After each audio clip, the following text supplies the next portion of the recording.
नमस्कार, मी स्वरा. आज तुम्हाला भेंडीची भाजी बनवून दाखवते वेगळ्या प्रकारची. कारण बरेच जण भेंडी खात नाही, तर 1 ते 2 चमचे टाकून आपण इथे भेंडी बनवतो. अशा प्रकारे करून बघा, नक्कीच आवडेल तुम्हाला.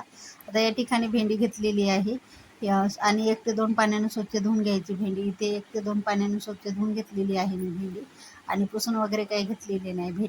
भेंडी इथे मी जास्त अर्धा किलो घेतलेली आहे आणि ही भाजी तुम्ही टिफिनला, प्रवासात नेऊ शकता आणि जेवणामध्ये सुद्धा आपण खाऊ शकतो. दुसरी भाजी करायची गरज पण पडत नाही. आणि बघा, आता हे मागचं पुढचं बोल कापून ही भेंडी अशी 4 भाग करून घ्यायची आणि इथे पहा, अशा प्रकारे भेंडी कापून घ्यायची आहे.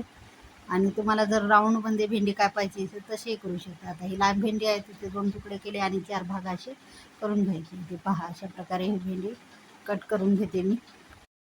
कारण उभ्या आकारामध्ये ही भेंडी कापून घेते, टिफिनला छान दिसते. कुठे जर भाजी घेऊन जायची असेल, चवीला आणि दिसायला सुद्धा भेंडी छान दिसते. बघा, करून बघा. आता इथे पूर्ण कट करून घेतलेली आहे भेंडी, इथे पाहू शकता. आणि कवळ्या बिया आहेत असं वाटत असेल, जाड बिया असतील ती भेंडी घ्यायची नाही. जाड भेंडी आणि कवळीच भेंडी आहे पूर्ण. आता यामध्ये टाकते मी बेसन. इथे बेसनाचा वापर करायचा आहे. 1 ते 2 चमचे बेसन आपल्याला इथे वापरायचं. बेसन थोडंसं कमी जास्त केलं तरी, एखादा चमच वाढवला तरी चालेल. कारण बेसन अगोदरच टाकायचं आपल्याला, नंतर बेसनाचा वापर करायचा नाही. आता इथे मी टाकलेलं आहे भरून असे 2 मोठे चमचे. आता लाल तिखट अर्धा चमचा टाकायचं. इथे खूप तिखट आहे, तिखटाप्रमाणे ठेवा. इथे हळद टाकलेली आहे अर्धा चमचा. आता इथे चाट मसाला वापरते. जर चाट मसाला नसेल तुमच्याकडे ते आमचूर पावडर वापरा. जर तेही नसेल तर अर्धा चमचा धने जिरे पावडर ते वापरा. आता चवीनुसार मीठ आणि बारीक चिरून स्वच्छ धुण्याची कोथिंबीर इथे टाकलेलं आहे. पूर्ण साहित्य अगोदरच टाकायचं. आता हाताने हे छान एकजीव करून याला चोळून घ्यायची भेंडीला आणि 5 मिनिटासाठी हे लावून साईडला ठेवून द्यायचं. हे मोठं ताट घेतलेलं आहे, भेंडी भरपूर आहे त्याच्यामुळं बाउलमध्ये नाही करत, कारण भेंडी बसत नव्हती त्याच्यामुळे. आणि ते पहा, अशा प्रकारे भेंडीला छान असं लावून घेतलेलं आहे. पूर्ण साहित्य एकजीव झालेलं आहे आणि ते अशा प्रकारे हे आता साईडला ठेवते 5 मिनिटासाठी. 5 मिनिटं यासाठी ठेवायचं. हे छान कोटिंग होते बेसन वगैरे हे सगळं साहित्य याला, त्याच्यामुळे इथे आता हे ठेवून घेते 5 मिनिटं बाजूला. आता कढईमध्ये आपल्याला तेल टाकायचं. तेल थोडंसं जास्त टाकायचं. 2.5 चमचे इथे वापरते मी. तुम्ही तुमच्या आवडीप्रमाणे इथे तेलाचा इथे वापर करा.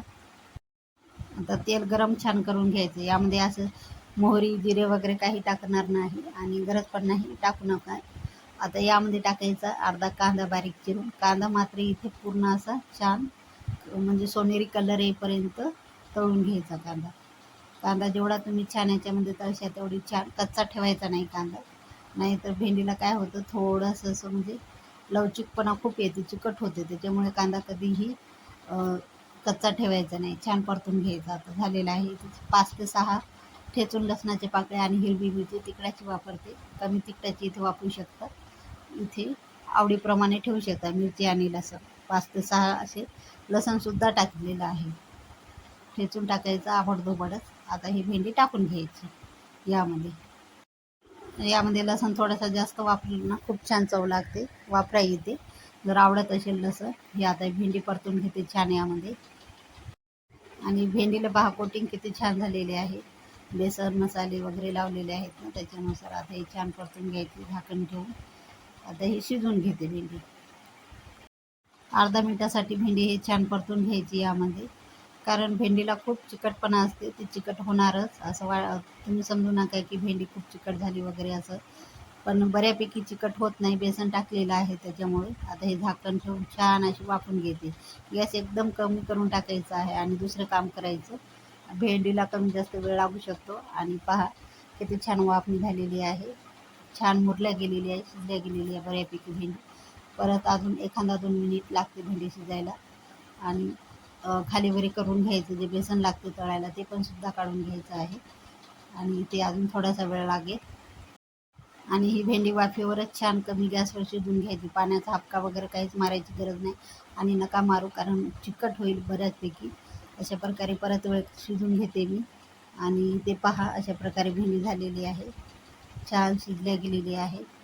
आणि ते पाहू शकता भेंडी तयार आहे टिफिनसाठी जेवणामध्ये. आणि कुठे प्रवासात नेण्यासाठी. आणि हे लांब साईजमध्ये कापलेली आहे ना भेंडी, छान दिसते अशा प्रकारे, नक्की करून बघा. टिफिनवर द्यायला तर खूप छान दिसते भाजी, चवीला दिसते पण आणि चवीला खूप छान लागते. बेसन यामध्ये वापरून बघा आणि खायला घ्या मस्त चपाती भाकरीसोबत गरमागरम. गरजही नाही दुसरी भाजी करत बसायची. जास्त भेंडीचा वापर करा आणि मस्त करून बघा. नक्कीच आवडली असेल तर लाईक करा, शेअर करा, कमेंट करा, सबस्क्राईब करायला विसरू नका चॅनेलला नवीन असाल तर. भेटूया एका नवीन व्हिडिओमध्ये. तोपर्यंत धन्यवाद.